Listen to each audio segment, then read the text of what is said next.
Apa itu nation survival? Apa itu nation right? Apa itu nation interest? Bisakah kita membedakan ketiga hal itu tentang kebangsaan tersebut? Untuk mempertahankan hidup sebuah negara yang berdaulat utuh, maka kita setiap anak bangsa harus paham apa itu masalah kebangsaan. Kita mulai bahas dari nation interest. Apa yang dimaksud dengan nation interest? Nation interest adalah ke arah mana negara kita bergerak menuju.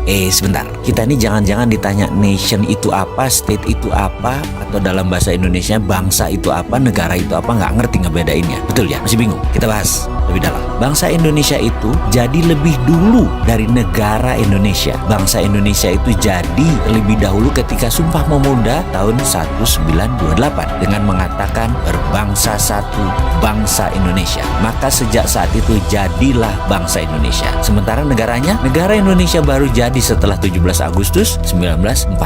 Baru ada yang namanya NKRI, baru ada negara atau state. Bangsa atau nation itu ada haknya, ada right-nya, dan ini yang harus ditegakkan. Bagaimana menegakkan nation interest? Dalam jangka panjang, kita ini harus memiliki sistem bernegara yang kuat. Kita ini harus memiliki sifat bangsa yang penuh dengan kompetensi. Salah satu pentingnya bernegara adalah kita memahami prinsip bernegara. Yang membedakan negara Indonesia dengan Singapura, yang membedakan Indonesia dengan Cina, yang membedakan Indonesia dengan Amerika adalah prinsip bernegara masing-masing. Ada value yang ditanam di setiap negara. Ada prinsip yang dianut di setiap negara. Misalnya Bill of Rights-nya Amerika, Liberté, Égalité, dan Fraternité-nya Perancis. Cina dengan BRI-nya, Belt Road Initiative. Indonesia dengan Five Principle atau Pancasilanya. Kita sekarang melihat negara yang sulit dikontrol karena populasinya 1,5 miliar manusia, yaitu bangsa Cina. Bagaimana bangsa Cina ini supaya mempunyai negara yang tetap utuh? Bukan main-main mengelola bangsa Cina ini. Negara Cina sangat serius mengurusi bangsa Cina. Juga demikian dengan Amerika. Ada 380 juta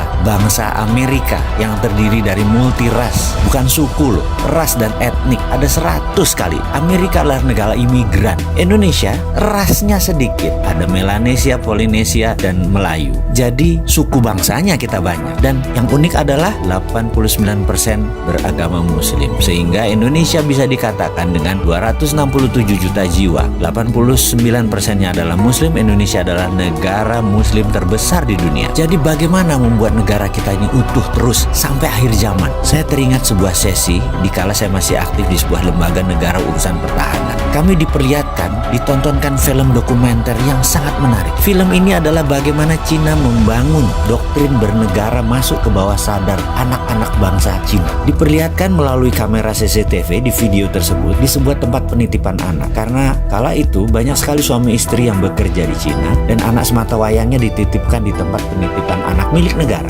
Anak itu usianya berkisar 3-5 tahunan. Ketika mereka sehabis makan siang, mereka pun tidur siang secara bersama-sama. Kira-kira jam 1-an kira-kira. Dan baru terlelap 15 menit lalu disetel lagu kebangsaan Cina. Ajaib, anak-anak itu bangun berdiri tegak sikap sempurna. Walaupun matanya tertutup, badannya doyong-doyong. Sampai lagu tersebut berakhir kira-kira 1,5 menitan. Lalu mereka melanjutkan tidur lagi. Dan ini bagi saya luar biasa sekali. Lalu ada di sesi lain. Mereka kan tinggal di rumah susun, yang apartemen itu. Dimana di sore hari banyak anak-anak lagi main basket, main bola, main tai chi, dan beragam aktivitas sore. Pada pagi dan siangnya, di tiang-tiang itu dipasang speaker toa banyak oleh sebuah tim. Ketika puncak kegiatan mereka kira-kira jam 5 sore, kembali diperdengarkan lagu kebangsaan Cina. Apa yang dilakukan? Anak-anak tadi yang lagi lari, lagi bergerak, tahu-tahu anak-anak itu semuanya diam, berdiri dengan sikap sempurna ketika lagu kebangsaan Cina tadi diperdengarkan. Mereka diam sampai lagu tersebut habis, selesai dinyanyikan. Dan mereka hanya diam saja di posisi masing-masing. Kalau lagi ke timur, yang ngadep timur, lagi barat, yang ngadep ke barat gitu ya. Dan ketika lagu selesai, mereka berhamburan kembali beraktivitas. Jadi apa yang kita bisa ambil dari pelajaran bernegara Cina kali ini? Ada baiknya ke depan